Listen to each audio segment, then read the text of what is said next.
Florida begins its 2022 legislative session today. There are two things that must be accomplished in Tallahassee: pass a massive state budget and redraw the state's political lines. Mr. Jack's political analyst and head of the Jacksonville University Public Policy Institute, Rick Mullaney, joins us again here on the Morning Show. Morning, Rick. Good morning, Bruce. Great to be with you. Always good to have you here. So perhaps what makes this session different from years past is this one is shaped very much so by Governor DeSantis' agenda, and he has not been shy in promoting it. Well, Bruce, his agenda will be front and center. And you're right, he hasn't been shy about it. There was a special session of the legislature in November with the governor's agenda as it related to COVID-19, and in particular, the sharp contrast with President Biden, his approach on being anti-mandate for masks, for vaccines, and of course, a great promoter of keeping schools open. But for this agenda, his agenda will be, the governor's agenda will be front and center. But other things are special about this session. One, remember, this is an election year. This is an election year for the governor, but it's also an election year for the Florida legislature, nearly all of them.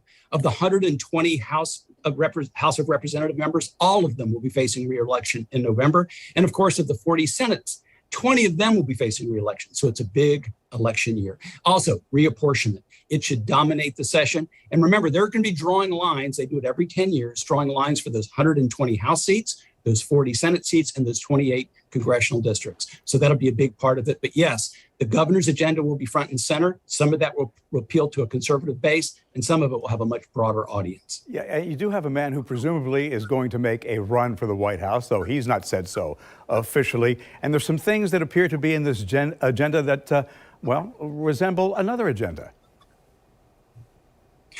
Bruce, there's no doubt that you're going to see in this agenda some proposals that will appeal to a conservative base. There's no question about that. But you're also going to see some broader proposals.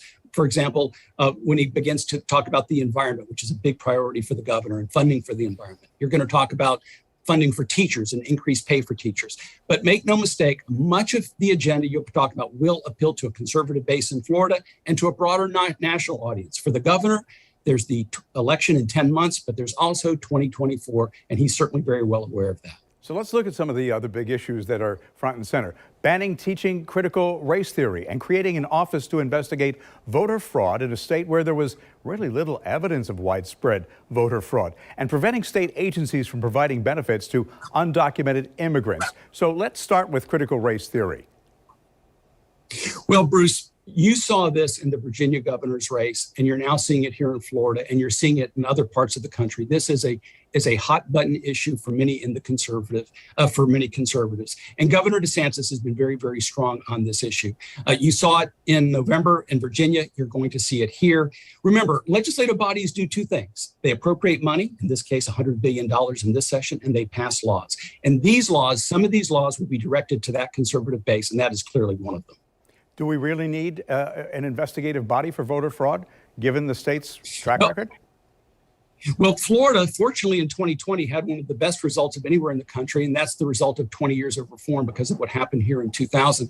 But again, this is one of those issues, voter security, that is very, very important to the base. And for the governor, he's made it clear that the appropriation there will be relatively small compared to the overall budget. But again, the governor, playing to a Republican base and a broader audience, election security and access are big issues, but this is about election security, very important to the base of the party. And before I run out of time, let me ask you about reapportionment. It's a once-in-a-decade kind of thing. Florida's going to get one more seat in Congress, likely Republican? Bruce, not so likely, but not so sure. Remember this, 10 years ago, when the Republicans were in control of the legislature then, they had a lot of litigation, court orders, depositions. They'd like to avoid it this time. In the Senate, the maps that have been produced, quite frankly, have not gotten objection from Democrats and some support. The maps coming from the House side have. This extra seat is likely to come in the Orlando, Tampa area where there's been some growth. It will dominate the session. You're likely to see it at the end of the session, but it may not be quite as contentious as some people believe. Likely Republican, but we're going to have to wait to the end of the session. Like you said, time will tell. Rick, always a pleasure. Appreciate your time.